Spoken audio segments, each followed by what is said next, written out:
नमस्कार, मैं डॉक्टर चेतना थापा और आज का मेरा टॉपिक है ग्राफिकल रिप्रेजेंटेशन ऑफ डेटा, आंकड़ों का आलेखीय निरूपण।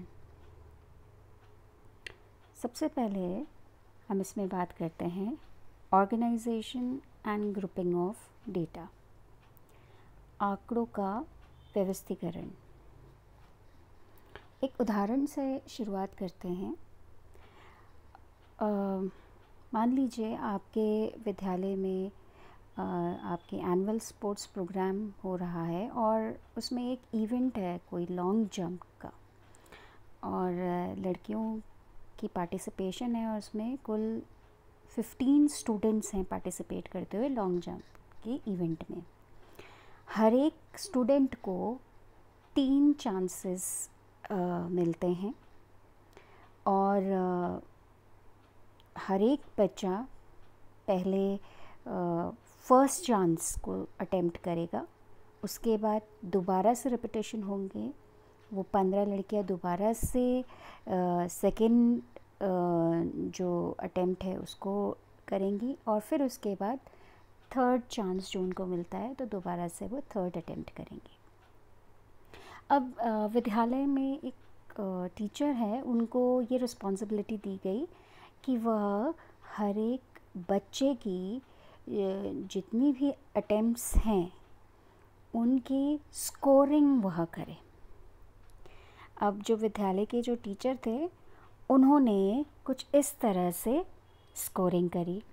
प्रत्येक बच्चे का स्टूडेंट 1, 2, 3, 4 ऐसे करते हुए पूरे 15 बच्चों का निकाला उन्होंने, और हर बार उन्होंने जो लॉन्ग जंप में बच्चे ने कितना डिस्टेंस तय किया है वो उन्होंने लिखा, और ऐसा उन्होंने पूरे 15 बच्चों का एक जो स्कोर्स हैं उसको लिख के दे दिया।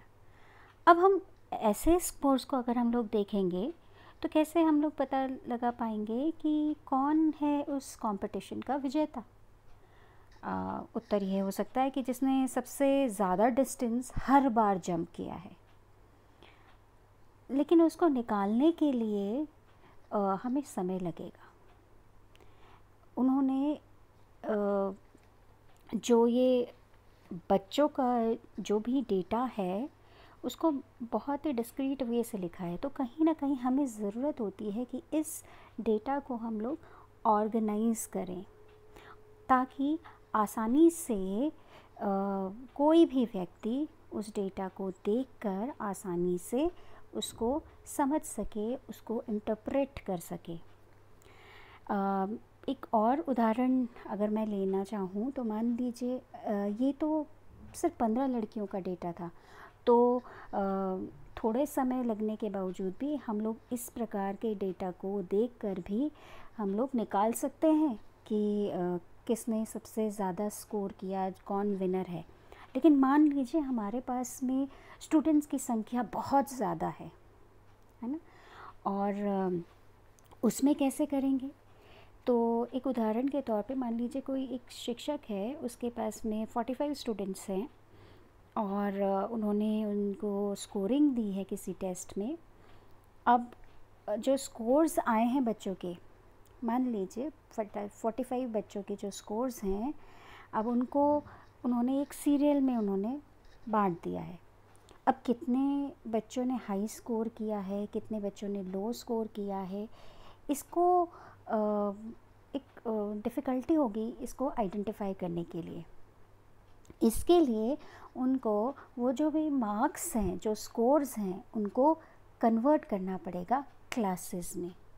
जैसे जिन बच्चों ने 10 से 20 स्कोर कर रखा है उनकी एक क्लास, 20 से 30 स्कोर कर रखा है उनकी दूसरी क्लास। तो कहीं ना कहीं हम तभी डेटा को एक टेबल फॉर्म में प्रेजेंट कर पाते हैं, और इससे कोई भी व्यक्ति आसानी से बिना किसी एफ़र्ट के आसानी से उस टेबल को देखकर वह उस परफॉर्मेंस को रिकॉग्नाइज़ कर सकता है कि किस प्रकार से बच्चों ने परफॉर्म किया है।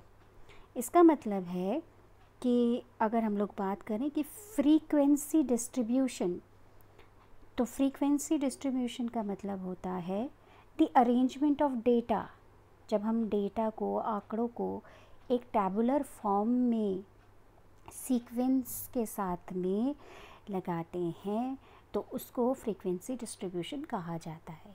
The arrangement of data in a table in sequential manner is called frequency distribution. और फ्रीक्वेंसी किसे कहेंगे? फ्रीक्वेंसी होगी वह केसेस या ऑब्जेक्ट्स, उनकी संख्या कितनी है, वो संख्या जो एक पर्टिकुलर कैटेगरी में रखी गई है। जैसे 35 से कम कितने बच्चे होंगे? 8। तो 8 जो संख्या है बच्चों की वह क्या हो जाएगी? फ्रीक्वेंसी हो जाएगी। और बिलो 35 वो हो जाएगा क्लास इंटरवल। तो अब हम बात करते हैं एक और उदाहरण के तौर पे हम लोग समझने की कोशिश करते हैं कि ये एक डिस्क्रीट डेटा दिया गया है। कोई एक टीचर है, उन्होंने बच्चों की वेट ले रखी है। कुल उनकी क्लास में जो बच्चे हैं वह काफ़ी सारे बच्चे हैं उनकी क्लास में, अमूमन 50 बच्चे अगर उनकी क्लास में होते हैं।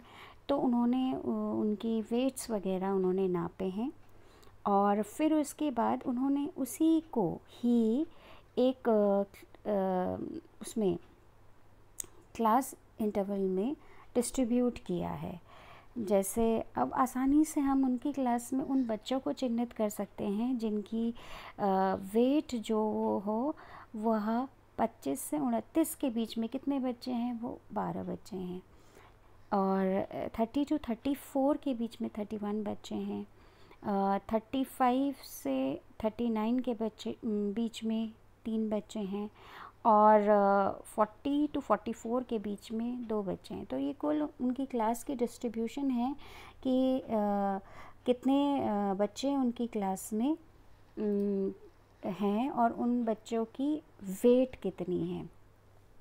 तो बेसिकली फ्रीक्वेंसी डिस्ट्रीब्यूशन को अगर हम लोग देखें तो वो एक अरेंजमेंट ऑफ स्कोर्स है, या फिर हम कह सकते हैं कि ये एक टैबुलेशन है। हमने टैबुलेट कर रखा है क्वांटिटेटिव डेटा को क्लास इंटरवल्स की मदद से, जो कि वेरी कर सकता है। ये क्लास इंटरवल आपकी वेरी कर सकता है। साथ ही साथ यहाँ पर आपने ये भी देखा होगा कि हम आसानी से समझ सकते हैं कि इस टेबल की मदद से हम लोग ये समझ सकते हैं कि क्लास में बच्चों की वेट कितनी है, किस क्लास इंटरवल में कितने बच्चे लाए कर रहे हैं, तो वो आसानी से इसको निकाल सकते हैं। अब ये जो फ्रीक्वेंसी डिस्ट्रीब्यूशन होता है, इसको बनाने के कुछ स्टेप्स होते हैं, कुछ प्रोसीजर्स होते हैं।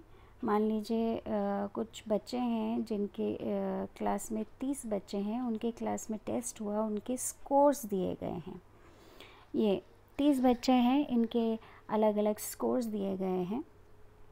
अब सबसे पहले हम क्या करेंगे, जब फ्रीक्वेंसी डिस्ट्रीब्यूशन बनाना होता है तो सबसे पहले हम इसमें रेंज को डिटरमाइन करते हैं। रेंज बेसिकली जो हाईएस्ट स्कोर है और जो लोएस्ट स्कोर है, इनके बीच का डिफरेंस होता है।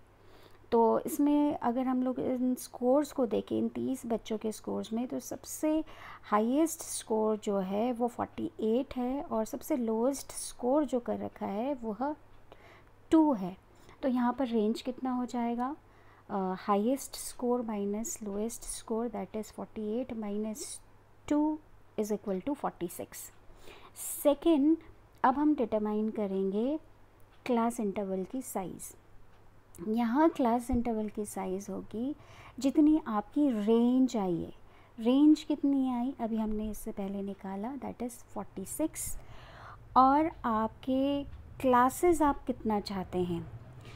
यहाँ पर मैं चाहती हूँ कि मेरी क्लासेस बने 10।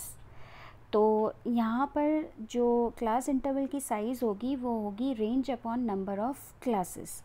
तो रेंज कितना है? 46। नंबर ऑफ़ क्लासेस आप कितनी चाह रहे हैं? 10। तो 46 divided by 10 that is equal to 4.6। अब क्लास साइज़ आप इसको अप्रॉक्सीमेट, जैसे 4.6 है तो उसका अप्रॉक्सीमेट कितना हो जाएगा? 5। तो जो क्लास इंटरवल यहाँ पर रहेगा वो रहेगा 5। अब मैं अभी जैसे हम लोग बात कर रहे हैं कि नंबर ऑफ़ क्लासेस, जैसे मैंने इसमें लिया 10, तो आप कैसे नंबर ऑफ़ क्लासेस को अज्यूम करते हैं, यहाँ पर स्कोर्स को देखना पड़ेगा। अगर आपके पास में स्कोर्स हैं 500 से ज़्यादा, तो आप उसमें क्लास इंटरवल 25 से 50 के बीच में रखिए। अगर 200 टू 500 स्कोर्स हैं तो आप 25 टू 40 के बीच में रखिए। अगर आप 100 टू 200 के स्कोर्स हैं, 100 टू 200 के बीच के स्कोर्स हैं, तो आप 15 टू 25 आप क्लास इंटरवल्स रख सकते हैं, नंबर ऑफ़ क्लास इंटरवल्स। और लेस देन अगर 100 है तो 5 टू 15 इज़ इनफ। तो यहाँ पर हमारे पास क्योंकि 30 बच्चे थे, तो हम लोगों ने यहाँ पे क्लास जो डिज़ायर किए वो कितने लिए हमने 10। इसी वजह से जो हमारा क्लास इंटरवल का साइज़ निकला वो निकला 46 डिवाइडेड बाई 10, दैट इज़ 4.6, और अप्रॉक्सीमेटली इट इज़ 5। अब हम लोग बात करते हैं तीसरी चीज़, वो होगा राइटिंग कंटेंट्स ऑफ फ्रीक्वेंसी। अब जिस टेबल में आपने बनाना होता है, उस टेबल में आप क्या क्या भरेंगे, उसमें 3 कॉलम्स आप बनाएंगे। सबसे पहला रहेगा आपका क्लास इंटरवल, दूसरा टैलीज, और तीसरा फ्रीक्वेंसी। 3 कॉलम रहेंगे, क्लास इंटरवल, टैलीज और फ्रीक्वेंसी। अब यहाँ पे फोर्थ आया राइटिंग क्लास इंटरवल। अब क्लास इंटरवल को कैसे हम लोग लिखेंगे, जैसे यहाँ पे सबसे लोएस्ट स्कोर था, और जो लोएस्ट स्कोर और जो हमारी साइज़ ऑफ क्लास इंटरवल है, उसको हमें दोनों को यूज़ करना पड़ेगा। जैसे यहाँ पे इस स्कोर को अगर हम लोग देखें तो यहाँ पे सबसे लोएस्ट स्कोर कितना था 2, और क्लास इंटरवल की साइज़ जो हम लोगों ने सेकेंड पॉइंट में निकाला वो निकाला 5, राइट। तो यहाँ पे जो फर्स्ट क्लास इंटरवल होगा तो 2 से लेकर 6, दैट मीन्स 5 आप इसमें क्लास साइज़ लेंगे, 2, 3, 4, 5 एंड 6। तो पहला क्लास इंटरवल आपका निकला 2 to 6, नेक्स्ट आ जाएगा 7 to 11, उसके बाद 12 to 16 and so on. Next अब हम लोग बात करते हैं पुटिंग टैलीज। अब कहीं ना कहीं हम लोग जितने भी ये केसेस हैं उसको ये भी देखेंगे क्लास इंटरवल, उस पर्टिकुलर क्लास इंटरवल में हम कितने केसेस ले रहे हैं। जैसे 2 से 6 के बीच में कितने हमारे ये स्कोर्स आ रहे हैं, उसको टैली से मार्क करना होता है। अब टैली को हम लोग कैसे मार्क करते हैं, जैसे एक अगर स्कोर आ रहा है, एक ही फ्रीक्वेंसी है तो 1 करेंगे, 2 के लिए 2 ये टैली मार्क्स, 3 के लिए 3, 4 के लिए 4 और 5 के लिए 4 और बीच में से उसको कट कर देंगे, तो ये 5 के लिए टैली हो जाएगा। ऐसे करते हुए हम लोगों ने टैली मार्किंग करनी होती है, जिसको कि एक नए ये टैबुलेशन जो है उसमें दिया गया है। अब हम इन टैलीज़ का टोटल करेंगे। कैसे करना होगा, जैसे मैंने आपको बताया, ये आपकी writing contents of frequency distribution है। पहला कॉलम आपका क्लास इंटरवल का हुआ, दूसरा आपके टैलीज़ आए, तीसरा आया फ्रीक्वेंसी। अब 1 से लेकर 4 के बीच में कितने बच्चों ने स्कोर किया है, 1, तो आपका 1 आ गया। 5 to 9 के बीच में कितने बच्चों ने स्कोर किया है, तो वहाँ पर 2 बच्चे थे, 2 टैली इनके निशान आए हैं, तो वहाँ पे 2। ऐसे 10 to 14, ऐसे ही अगर आप लोग यहाँ पर देखेंगे 25 to 29 के बीच में 1, 2, 3 और ये 4 और ये 5 और 2, तो इसकी कितनी आई फ्रीक्वेंसी 7। तो आपने इस तरीके से टोटल करना होगा टैलीज़ को। नेक्स्ट इसमें जो नेक्स्ट स्टेप है वो है चेक करना कि आपकी जो नंबर ऑफ़ फ्रीक्वेंसीज़ हैं वो सही आई हैं या नहीं आई हैं, क्योंकि आपके पास में वहाँ पर कुल कितने बच्चे थे 30, तो इसकी जो सम आएंगी वह आपके 30 के इक्विवेलेंट होनी चाहिए। इसीलिए जो टोटल फ्रीक्वेंसी है जिसको कि हम कहते हैं सिग्मा एफ़, वो किसके बराबर आएगा, जितने आपके स्टूडेंट्स थे उसमें, इसमें हम लोगों ने स्कोर्स कितने बच्चों के लिए थे 30, तो ये इक्विवेलेंट आएगा 30 नंबर के equivalent total number of cases जो कि हम लोगों ने इसमें टैबुलेट किए हैं वो उसी के इक्विवेलेंट आएगा। अब नेक्स्ट जो हम लोग बात करते हैं कि ग्राफिकल रिप्रेजेंटेशन ऑफ डेटा। कितनी बार जो हमारी न्यूमेरिकल डेटा होती है, जो ये टैबुलेटेड फॉर्म में जो अभी हम लोगों ने डिस्कस किया है, उसको काफ़ी डिफ़िकल्ट होता है इंटरप्रेट करना, समझना। इस और साथ ही साथ जो भी एग्जांपल्स हम लोगों ने अभी डिस्कस किए, उसमें जो मार्क्स बच्चों ने स्कोर कर रहे हैं उसको हम लोगों ने फ्रीक्वेंसी डिस्ट्रीब्यूशन में दर्शाया, लेकिन ये कहीं ना कहीं इतना अपीलिंग नहीं लगता है, ये इंटरेस्टिंग नहीं लगता है, ये अट्रैक्टिव नहीं होता है। तो कहीं ना कहीं हमें एक अपीलिंग और more interesting and attractive representation की आवश्यकता होती है। इसीलिए हम graphical form of data representation use करते हैं, इसीलिए आंकड़ों का आलेखन किया जाता है। ग्राफिकल रिप्रेजेंटेशन बेसिकली क्या है, जिसमें डेटा को रिप्रेजेंट किया जाता है ज्योमेट्रिक फिगर्स के द्वारा, जो कि बहुत आसानी से हम लोग इंटरप्रेट कर पाते हैं, समझ पाते हैं। और ये जो ज्योमेट्रिक पिक्चर्स होते हैं, इसको कहीं ना कहीं ध्यान से हमें ड्रॉ करना होता है। ये भी ध्यान रखना होता है कि कितना प्रोपोर्शन, कितने मेजरमेंट्स हम लोग यूज़ कर रहे हैं डेटा को रिप्रेजेंट करने के लिए। और ग्राफ्स जो होते हैं वो रिप्रेजेंट करते हैं हमारे न्यूमेरिकल डेटा को ज्योमेट्रिक फिगर्स में ड्रॉ करने के लिए, जिसके लिए स्केल्स की आवश्यकता होती है। कहीं ना कहीं हम देखें इससे इम्पॉर्टेंस क्या है ग्राफिकल रिप्रेजेंटेशन की। ये अट्रैक्टिव होते हैं और ब्यूटीफुल होते हैं ये, साथ ही साथ ये बहुत आसानी से ये मदद करता है easy visualisation and appealing to eyes.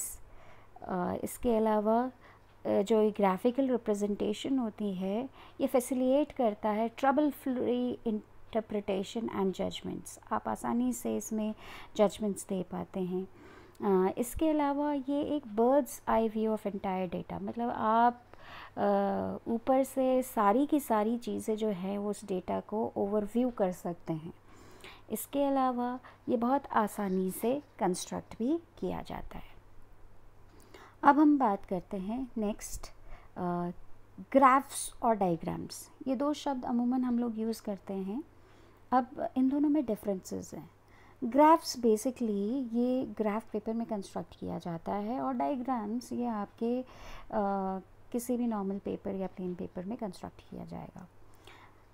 ज़्यादातर रिसर्चर्स जो होते हैं वह रिसर्च के लिए ग्राफ्स का यूज़ करते हैं, और डायग्राम्स बेसिकली अमूमन हम किसी भी चीज़ को दर्शाने के लिए यूज़ करते हैं।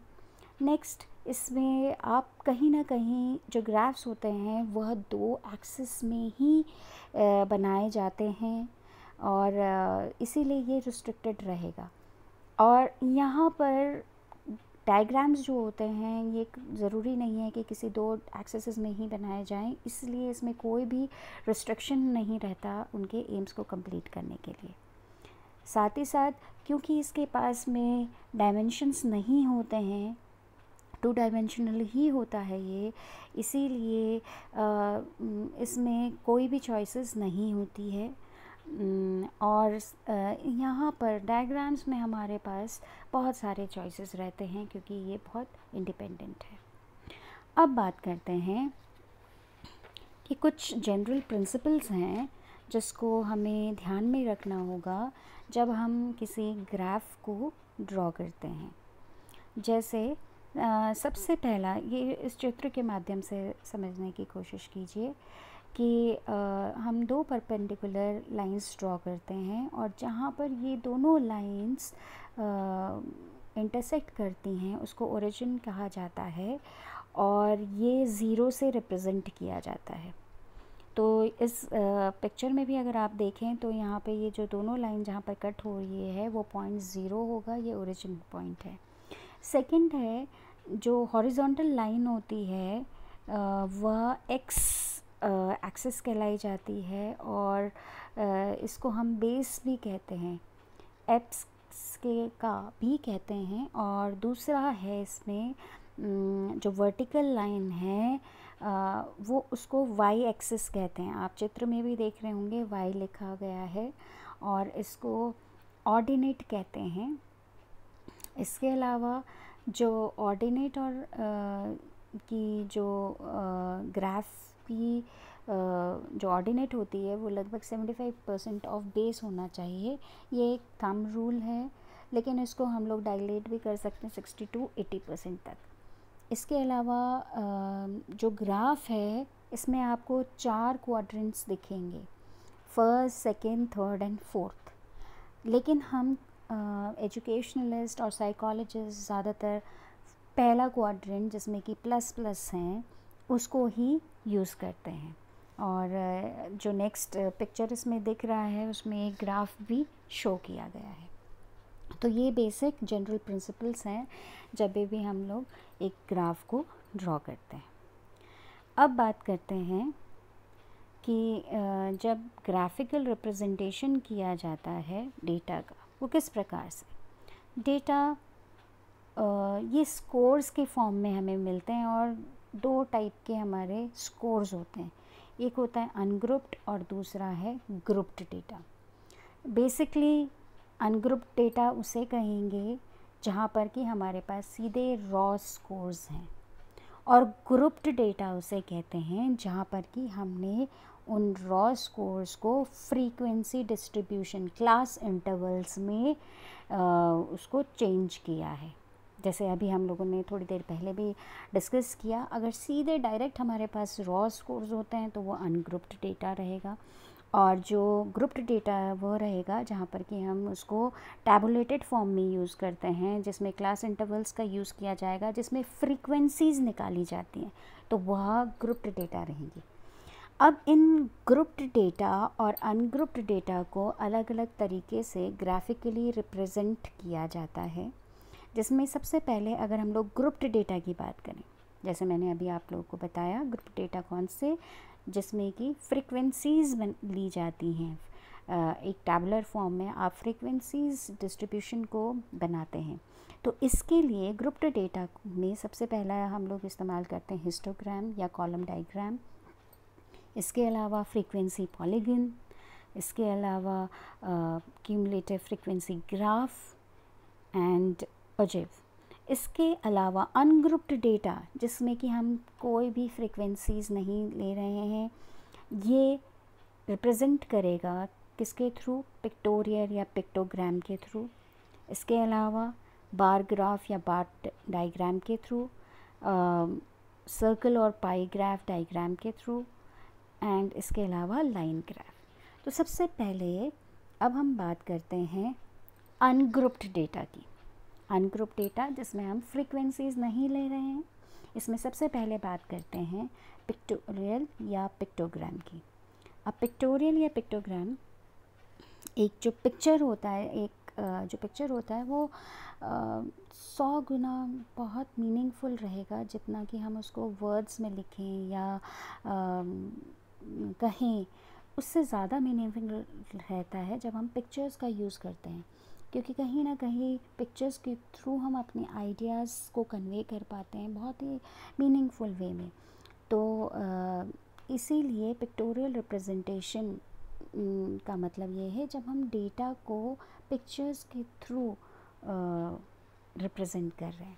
जैसे मैंने ये एक एग्ज़ाम्पल दिया गया है, इसमें ये डेटा दिए गए हैं, ये रॉ डेटाज़ हैं। जैसे क्लास 8th ए में गर्ल्स कितनी है 25, 8th बी में 20, 8th सी में 30, ऐसे करते हुए दिए गए। अब इसी डेटा को पिक्चर्स के थ्रू हम लोग बता सकते हैं। जैसे यहाँ पर 25 गर्ल्स थी, तो यहाँ पे 5 गर्ल्स को एक पिक्चर के तौर पे हम लोगों ने शो किया। ये एक फेस के तौर पे शो कर सकते हैं, या कोई भी किसी भी पिक्चर। तो 5 लड़कियों के लिए एक पिक्चर लिया, तो क्योंकि उसमें 25 गर्ल्स थी तो हम लोगों ने 5 पिक्चर लिए। अब 20 थी तो 4, 30 थी तो 6, 15 थी तो 3 और 10 थी तो 2। अब ऐसे हम लोग शो कर पाते हैं बहुत आसानी से। पिक्टोरियल फॉर्म में आप पिक्चर्स का यूज़ करते हुए आप अपने डेटा को शो कर पाते हैं।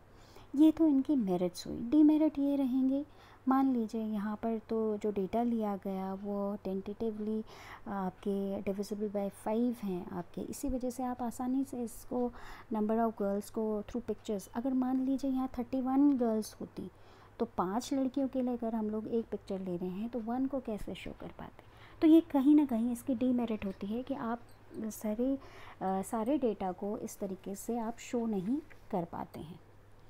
अब नेक्स्ट आएगा इसमें बार ग्राफ या बार डायग्राम।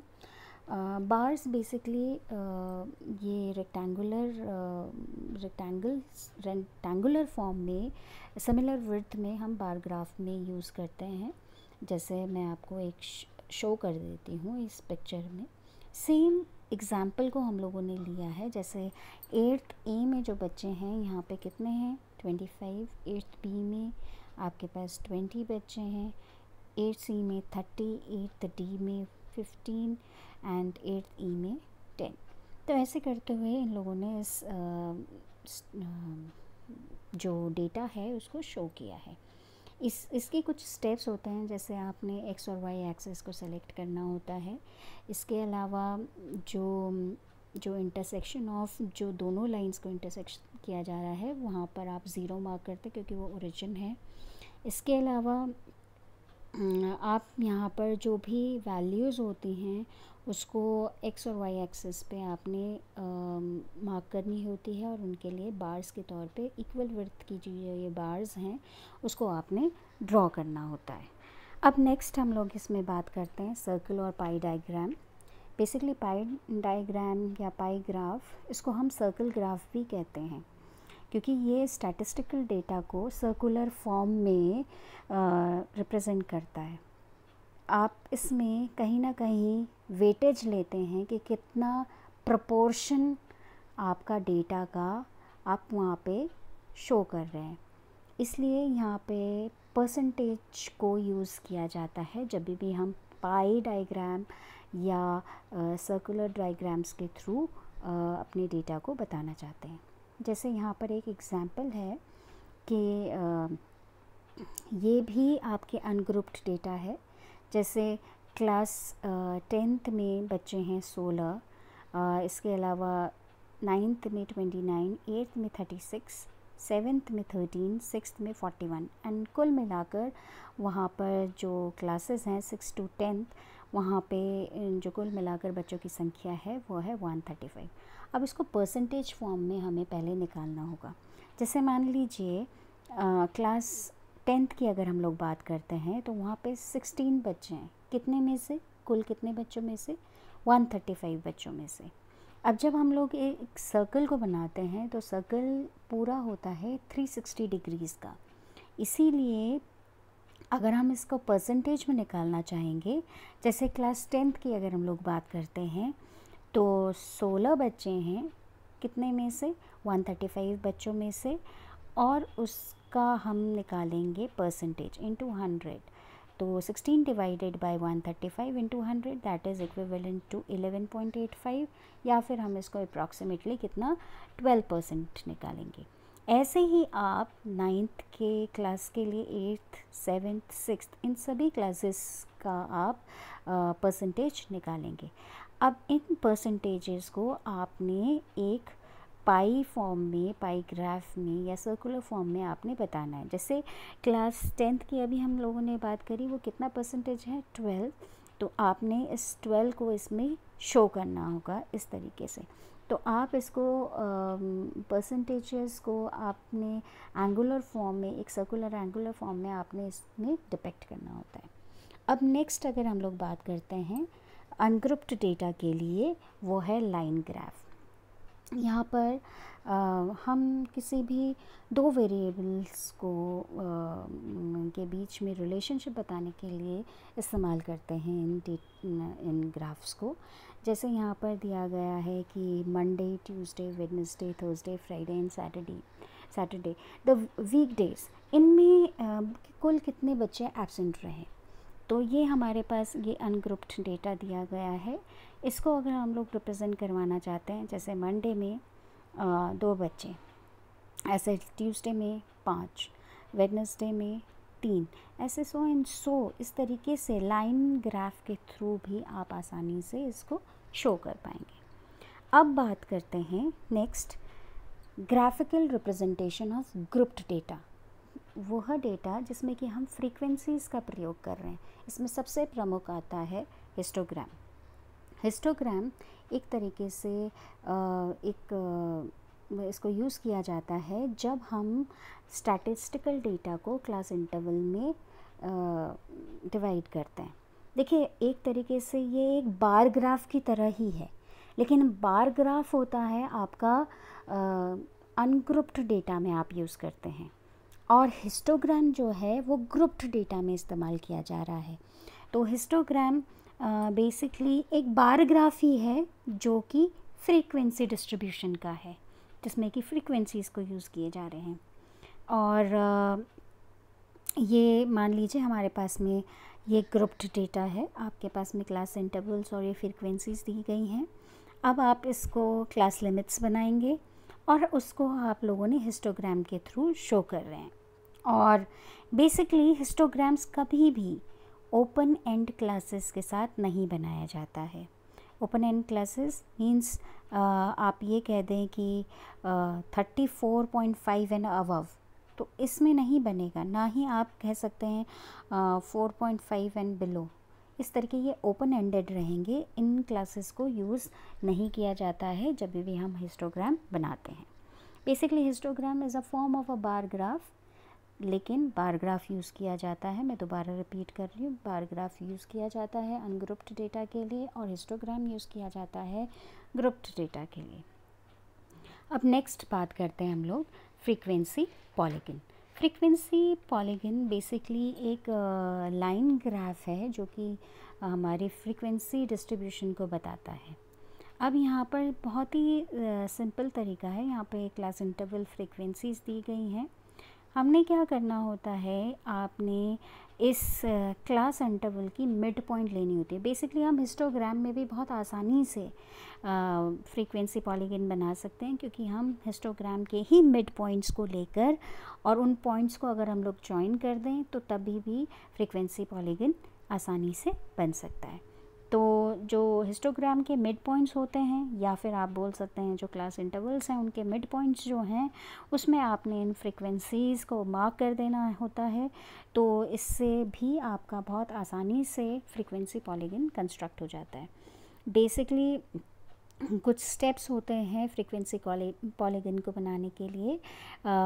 सबसे प्रथम उसमें है कि आपको क्लास इंटरवल की मिड पॉइंट्स निकालनी होती हैं, और फिर उसके बाद उसी को आप रिप्रेजेंट करते हैं एक्स एक्सिस पे।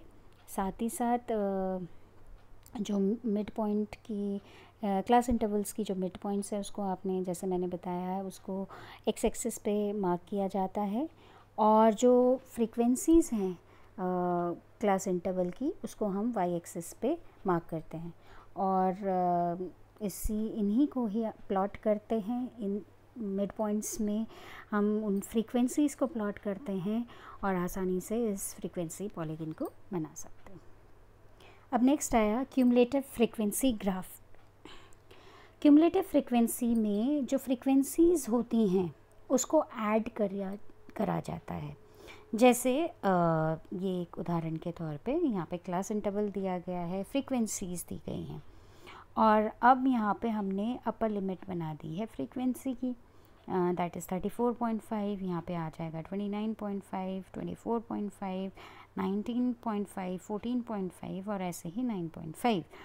अब यहाँ पे क्यूमुलेटिव फ्रीक्वेंसी क्या रहेगी, जैसे लास्ट वाली फ्रीक्वेंसी अगर हम लोग देखें तो वो है 0, तो उसकी क्यूमुलेटिव फ्रीक्वेंसी 0, 10 to 14 में 2, दैट इज़ 2। अब 2 के साथ में इससे ऊपर वाली फ्रीक्वेंसी 6 को जोड़ा तो ये आ गई 8, 8 में 3 जोड़ा तो देन इट विल कम 11, 11 में 5 देन इट इज़ 16, 16 में 8 दैट इज़ 24। अब इसको अगर हम लोग एक ग्राफ की मदद से बताते हैं, जैसे 9.5 में कुछ भी नहीं था तो दैट इज़ 0, 14.5 में दैट इज़ 2, 19.5 में इट्स 8, 24.5 में इट्स 11, 29.5 में 16 एंड 34.5 में 24। तो जहाँ पर हम उसके क्यूमुलेटिव फ्रिक्वेंसीज़ को अगर हम लोग प्लॉट कर रहे हैं तो वो क्यूमुलेटिव फ्रिक्वेंसी ग्राफ कहा जाएगा। अब नेक्स्ट इसमें आया ORF या फिर क्यूमुलेटिव परसेंटेज फ्रिक्वेंसी ग्राफ। अब इसमें भी सेम प्रोसीजर है जैसे कि हम लोगों ने क्यूमुलेटिव फ्रिक्वेंसी ग्राफ को बनाया, पर इसमें एक और एक्स्ट्रा स्टेप है कि यहाँ पे जो क्यूमुलेटिव फ्रिक्वेंसीज़ हैं उसको हम क्यूमुलेटिव परसेंटेजेस में कन्वर्ट करते हैं। सेम एग्जैक्टली जैसे इससे पहले हम लोगों ने बनाया क्यूमुलेटिव फ्रिक्वेंसी ग्राफ, बिल्कुल उसी तरीके से ये बनाया जाएगा, लेकिन यहाँ पर सिर्फ एक और एक्स्ट्रा जो स्टेप इसमें इंक्लूड किया जा रहा है वो यही है कि जो क्यूमुलेटिव फ्रिक्वेंसी जो हम लोग निकालते हैं उसको कन्वर्ट करना होता है परसेंटेज ऑफ क्यूमुलेटिव फ्रिक्वेंसी में। तो जैसे यही सिमिलर एग्जांपल जो था इसमें भी यही चीज़ दी गई है, इसको परसेंटेज फॉर्म में हमने बताना है कि कितना आएगा। जैसे इन टोटल जो फ्रीक्वेंसीज़ हैं वो 24 हैं, तो अब इसको क्यूमुलेटिव फ्रीक्वेंसी को परसेंटेज में कन्वर्ट करना है। That means 0 upon 24 into 100 will be 0, 2 upon 24 into 100 equal to 8, 8 upon 24 into 100 will equal to 33 and so on। और फिर उसको हम लोग एक क्यूमुलेटिव फ्रिक्वेंसी परसेंटेज ग्राफ को हम एक ग्राफ के थ्रू भी इसी को आसानी से प्लॉट कर सकते हैं, जहाँ पर कि जो बेस में हैं, जो एक्स एक्सिस में हैं वहाँ पर आपके अपर लिमिट्स दिए गए हैं और जो वाई एक्सिस में है उसमें परसेंटेज ऑफ क्यूमुलेटिव फ्रीक्वेंसी। तो ऐसे आप आसानी से क्यूमुलेटिव फ्रीक्वेंसी परसेंटेज कर्व या ORF भी बना सकते हैं। So students, this much for today. Thanks for watching.